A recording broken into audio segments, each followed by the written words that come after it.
Today I'm gonna show you the most important pawn endgames. Is this position winning or it is a draw? It depends on whose move it is. And this concept is known as the opposition. So the player who has to move is in Zugzwang. So that means that if black were to move, black has a losing position. And if white has to move his king, then white is simply drawing, no matter what. That's because the most important pawn endgames are decided on who has the control over these three crucial squares. So the squares between the two kings are the most important squares of the whole position. So if black were to move in this position, he would simply sidestep, for example like king to f7, and now white has the chance of winning the game. Of course, the winning idea here is to play king to d6. This concept is known as outflanking. You want to outflank the defender's king so that you get the control over these three crucial squares. And after king to d6, now white has the opposition, and after king to e8, he simply plays the move king to e6, and after something like king to d8, he gets his king even closer with the move king to f7, and now he has the control over the three crucial squares, and he will simply promote this pawn to a queen. So after king to d7, you can see e5, king d8, e6, king to c7, and after e7, black resigns here, of course, because after king to d7, there is nothing black can do. White simply makes a new queen and will checkmate black in a few moves. This position is the same as the one before, but now white has to move his king and black gets the opposition.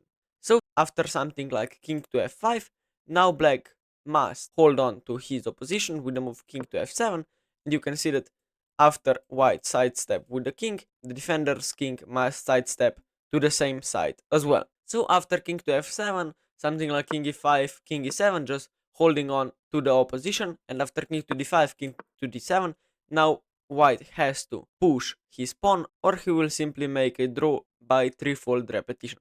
So after remove pawn to e5, now black has only one drawing move, which is the move king to e7, and after remove e6, now black has only one move as well, which is to make sure your king is in front of the enemy pawn, and the only move to draw is the move king to e8, and after king to d6, now black has only one move to draw as well, which is to play simply king to d8, and when the attacking king comes to the 6th rank, the defender's king must be in the opposition.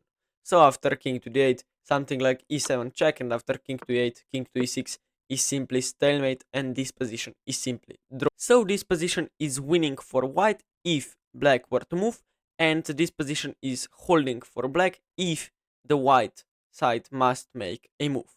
So let me show you another example. This position is almost the same, but the pawn is on the 5th rank and the king is on the 6th rank. So is this position winning, drawing, or it depends on whose move it is? The answer is this position is completely winning for white no matter who has the move.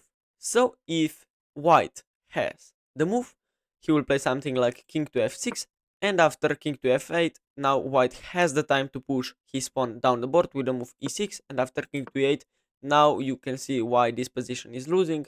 So after 7, now black has this move king to d7, and the position is not stalemate. So after king to d7, now white has this winning move, king to f7, and after king to d6, white simply makes a queen and wins the game on the spot. So if you have a pawn on the 5th rank and the king in front of the pawn, the position is simply winning for the attacking side. If you are the defender, you should never allow this position to occur because you will simply lose the game on the spot. So this is another example.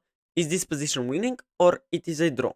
The answer is the position is simply drawn and white has nothing to do here. Because after something like king to h8, king to h6, king to g8, king to g6, you can see that black's king will simply stay in the corner of the board. And after king to h8, h5, king to g8, you can see that after h6, king to h8, h7 is simply stalemate. And in this position, of course, white can shuffle around with his king, but the position will end in a draw. So if the attacking side has an h pawn or an a pawn, the position is simply drawn if the defender's king can stay in the corner of the board on h8 or on a8. If you like the video, make sure to subscribe and see you guys in another video.